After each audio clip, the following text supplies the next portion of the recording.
What's up, my real ones? We lit, we don't trip. This is a garlic noodle and vegetable mukbang. I have my version of garlic noodles with peas and then fresh broccoli and carrots on the side. Gonna get back to the sports media talk with Charles Barkley. We ain't got to get back and send it, baby. Talking about the Lakers, the Warriors, Yeah. My angle's off, thank you, Lord. Here's what Barkley had to say on Inside the NBA last night. Check this out, y'all. The Lakers are having a great 2 weeks. Kendrick Perkins said the Lakers saved the NBA season. That's all them fools on the other network, which we're going to be working for next year. That's all they talk about. Let me tell y'all something. I want all the smoke. Between that and this lame-ass LeBron-Michael Jordan debate, I've said for years, the only people who talk about LeBron and Michael is people on television who got no talent to talk about anything else, end quote. First of all, a couple of things. My man Kendrick Perkins. Look at him. He done ate all that food, so now he need to go out. Look at him. Charles Barkley talks about everybody like this. If you get around Barkley for more than 24 hours, he's going to call you a fool or an idiot about something. That's number one. He means no harm.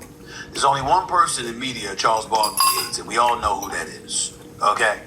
He used to work at ESPN, then he went over to Fox. Everybody knows who he is. Okay? Charles Barkley can't stand Skip Bayless. That's it. That's the only person. Outside of that, everybody else, he just says, you know, you idiot, you fool, if he don't like something you did in a moment. That's all it is. Charles Barkley's one of the best people you can ever meet in your life. He's a beautiful person. You don't got to get on his body. That's not who he is, okay? So that's number one. Number two. He like that. Charles Barkley is on television.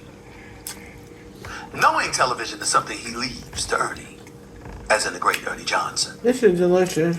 Charles Barkley ain't got time for that. Why do I bring that up? I've been Because having a subject taste for garlic matters noodles. as it pertains to what you're talking about on television. You ever heard of Nielsen ratings? People pay attention to the stuff that they want to pay attention to. They turn the channel when you're talking about stuff they don't care to hear about. But I got news for TNT right now. Charles Barkley. Which was more Spend Olive 10, Garden 15 minutes talking about Oklahoma City, the number one team in the West. Spend the same amount of time talking about the Cleveland Cavaliers. One of my secret weapons. If you ain't mentioning Boston, you ain't mentioning New York, you ain't mentioning LA, you ain't mentioning LeBron, you ain't mentioning Steph, you're not mentioning Jimmy Butler, Luka Doncic with LeBron. You're not doing any of those things. Watch where it gets you. Ratings matter. I would know.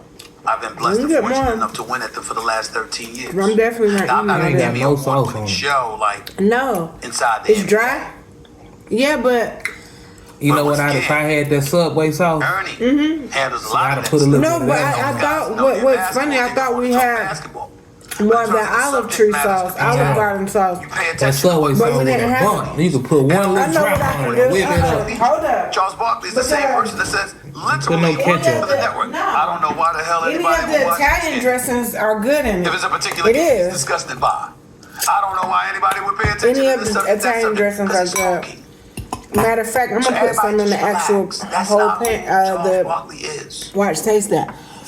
But to get to a deeper point, when he brings up ESPN, ESPN is a 24/7 network. I put a little ice in one OD. We ain't playing NBA games, airing NBA games, and airing a half-hour pre-game show, and then an hour-long post-game show, and then before and after you got Law and Order episodes. That's not what we do at ESPN. We are a 24/7 sports network.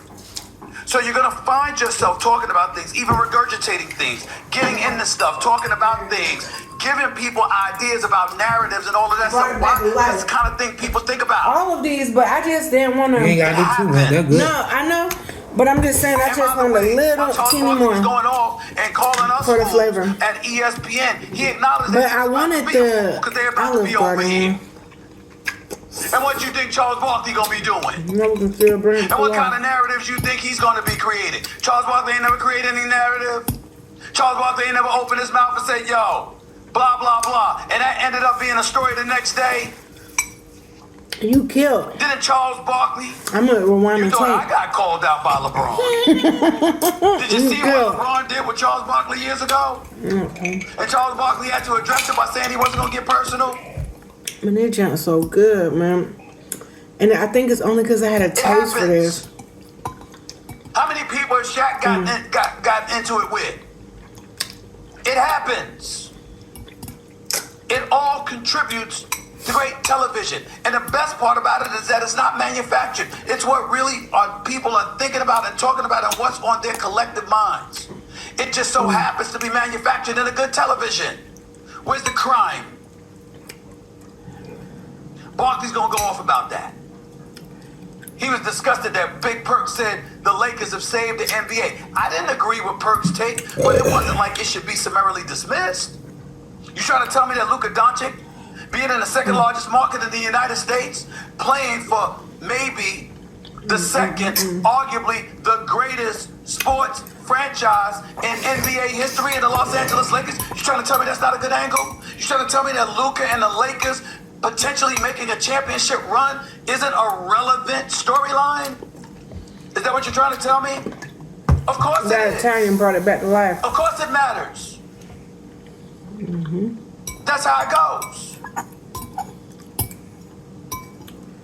Now that doesn't mean Cleveland is not a great story. It doesn't mean Oklahoma City is not a great story. Let me tell you something right now. Oklahoma and Cleveland in the regular season maybe have been the best game of the year.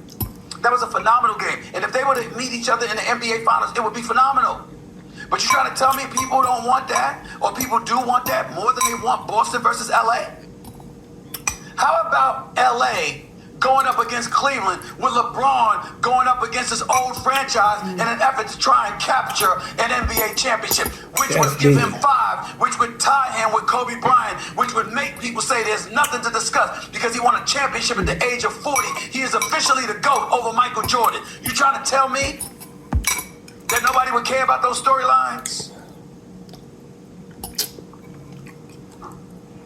Maybe Barkley would say they don't.